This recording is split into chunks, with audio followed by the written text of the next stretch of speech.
Bonjour tout le monde. Aujourd'hui, je vais faire du poulet en sauce à la haïtienne. J'avais déjà fait une autre vidéo de poulet en sauce, mais là, je vais faire ça avec... je vais ajouter une autre petite, tu sais, je ne sais quoi là. Vous allez voir, vous allez voir tantôt. Et puis, je vais le faire aussi du début à la fin, jusqu'à la fin. Et puis, c'est ça. Là, j'ai des hautes cuisses de poulet que j'ai enlevé la peau. J'avais commencé, j'ai enlevé la peau. Vous voyez, reste ça ici. J'ai enlevé toute la peau. Et puis ici, entre les cavités, là, j'ai enlevé les sangs qui ont été coagulés et l'excédent des gras. Et ensuite, je vais nettoyer ça avec du citron. J'ai 2 citrons, ça va être suffisant parce que j'ai ajouté aussi du vinaigre blanc. Fait que je vais enlever la peau de la haute cuisse qui me reste, l'excédent des gras, dans la cavité, les sangs qui a été coagulé. Et puis, c'est ça, je vais nettoyer avec du citron et du vinaigre blanc. On nettoie bien. Quand on prend le citron, on lave, vous voyez, il y a beaucoup de jus. On lave vraiment, là, les morceaux de poulet. Et ensuite, on rince avec de l'eau tiède et ensuite de l'eau chaude. Là, j'étais chanceuse parce que, wow, mes citrons ont vraiment beaucoup de jus. Sinon, vous prenez le citron, là, vous le roulez en dessous de la main, sur une table ou sur votre comptoir. Et puis, normalement, ça devrait libérer les jus. Mais là, vraiment, j'ai jamais vu des citrons qui ont autant de jus. Alors, je vais nettoyer, finir de nettoyer mes morceaux de poulet, les rincer avec de l'eau tiède et de l'eau chaude. Et puis, on va faire la suite. Alors, voilà, j'ai mes hautes cuisses de poulet qui ont bien été nettoyées. Vous voyez. La peau a été enlevée, les gras, la cavité, là, ici, là, c'est libre. Il n'y a aucun sang coagulé. Bien nettoyé avec le citron aussi et du vinaigre. Rincé à l'eau tiède, ensuite avec de l'eau chaude. Et puis, on met ça dans un bol.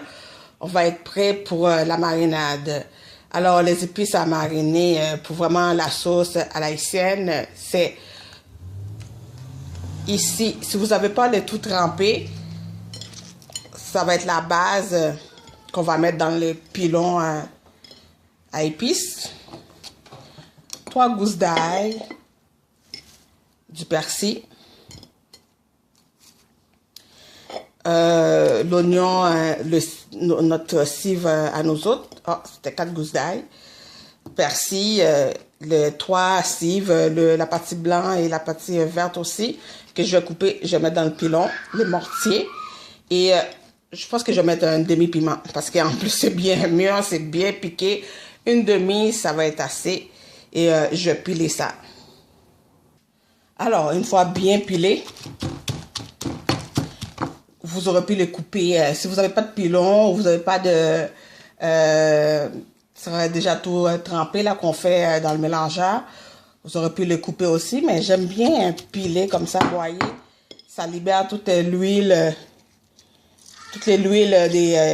des aromates. Alors là, j'ajoute un jus de citron, le jus d'un demi-citron vert.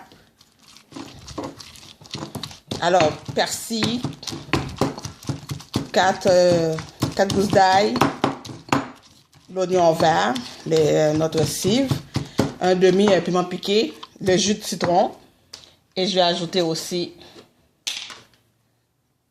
disons, une cuillère à soupe de vinaigre blanc.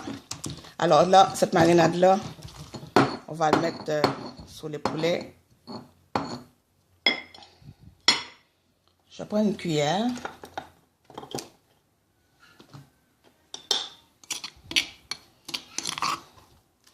On met tout ça sur le poulet.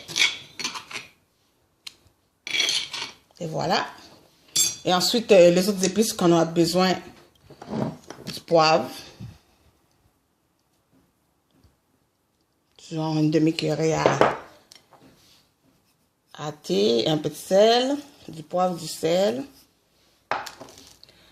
du clou de girofle du girofle moulu. Moi, j'aime bien ça parce que je n'aime pas avoir le clou de girofle entier entre les dents. Disons un quart d'une cuillerée à soupe. Ensuite, Maggi aux bases de poulet.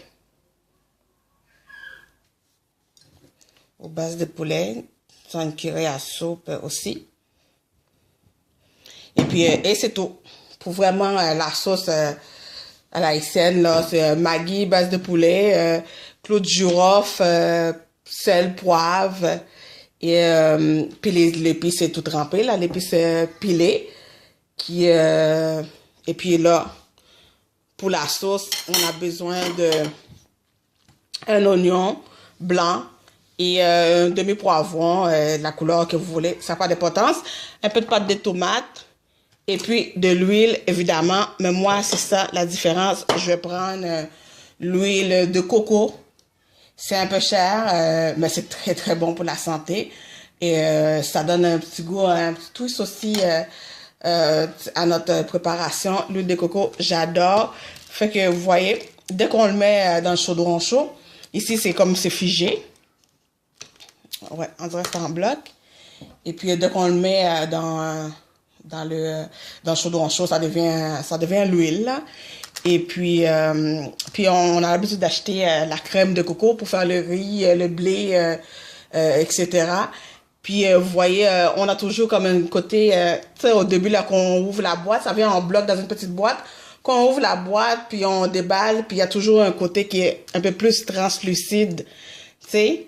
Et puis ben c'est ça qui est l'huile de coco. Puis le reste qui est plus blanc, compact, opaque, c'est la crème de coco là.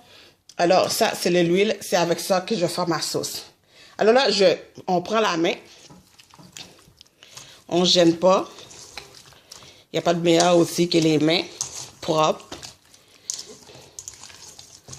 On masse, pour que tous les poulets fait connaissance avec les épices. Puis on laisse mariner. On peut faire ça la veille, 2-3 heures.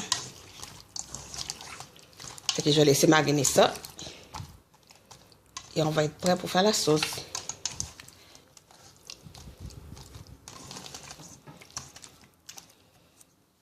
Wow. Là, ma main est sale.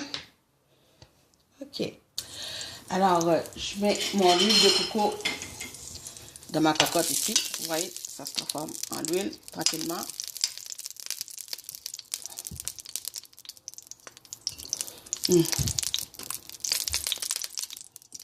Quand même, disons, 3 cuillerées à soupe. Un petit peu plus, 4.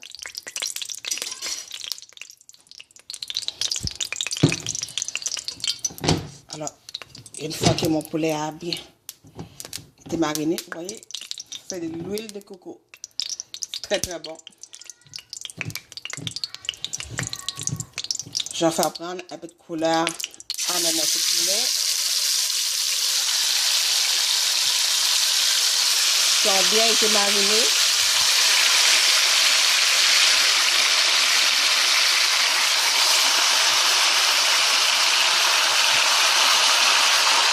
J'ai à peu près 8 morceaux. Voilà, on ne brasse pas tout de suite. On laisse prendre un peu de couleur. Alors vous voyez, une fois que les morceaux de poulet ont bien pris la coloration, on brasse.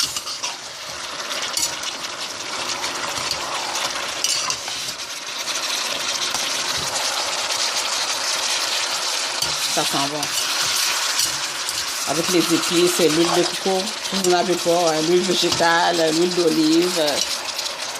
Et puis, je vais ajouter aussi un peu de beurre de Timalis. Le beurre de Timalis, c'est le beurre haïtien. C'est comme le beurre Lily. Sur une noisette. Voilà, comme celle-là.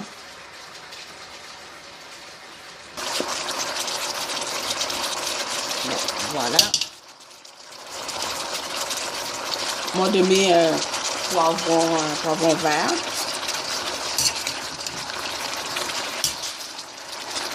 Je vais mettre 2-3 branches de thym aussi.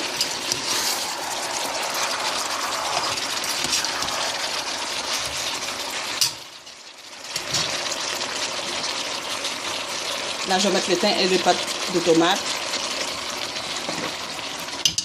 Une cuillère et demie à soupe de pâtes de tomate. Et là, je vais bien brasser.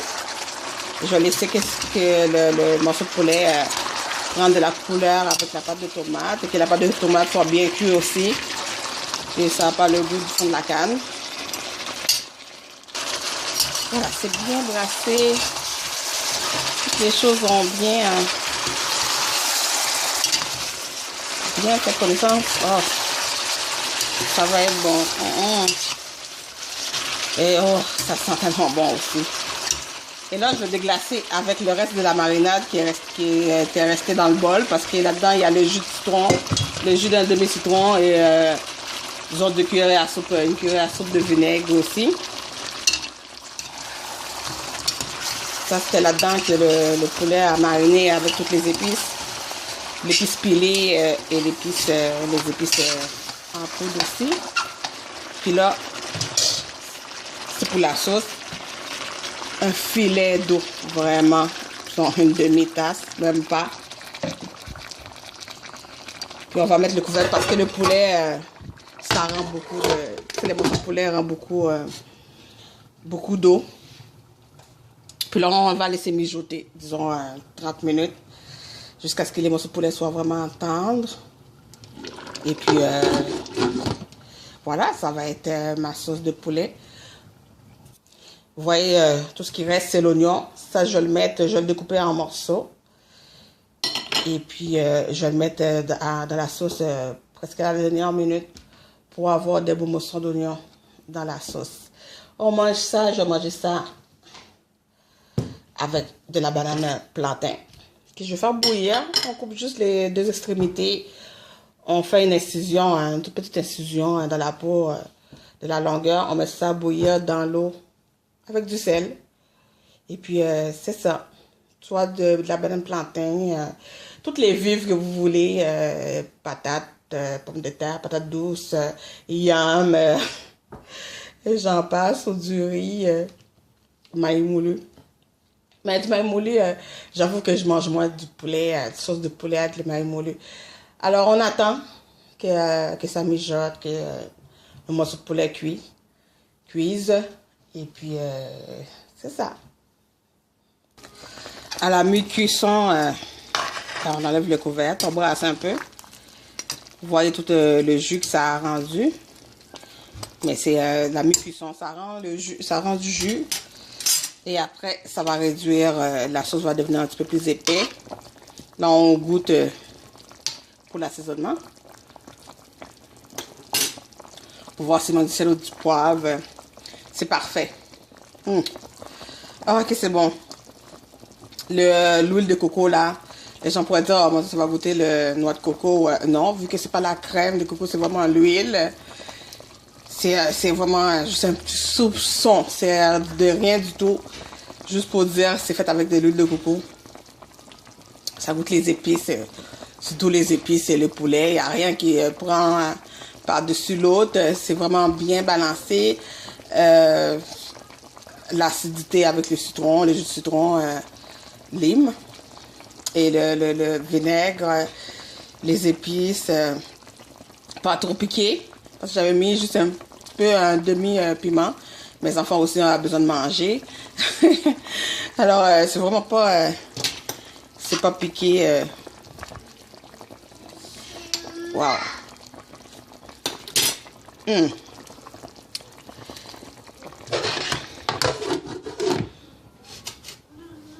C'est vraiment bon. Fait que là, il suffit juste à laisser réduire. La sauce va devenir un petit peu plus épais, plus collant. Et puis, voilà, notre sauce de poulet à l'haïtienne avec de l'huile de coco. Alors, voilà. Vous voyez, la sauce commence à être un peu plus consistante. Pas, j'avais dit collantes, là. Ils n'ont pas le bon terme. Un peu plus épais, un peu plus consistante, oui. Oh, c'est Maya se fait entendre. Alors là, presque à la fin, on ajoute l'oignon. Coupé en gros morceaux quand même. Parce qu'on veut des beaux morceaux d'oignon dans le plat, dans la sauce. Puis je vous dis là, c'est délicieux. Ça sent bon, ça goûte bon.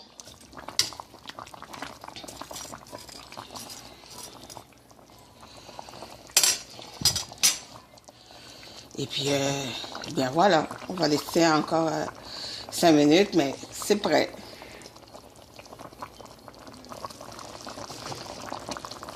C'est prêt, alors allez-y, essayez la recette.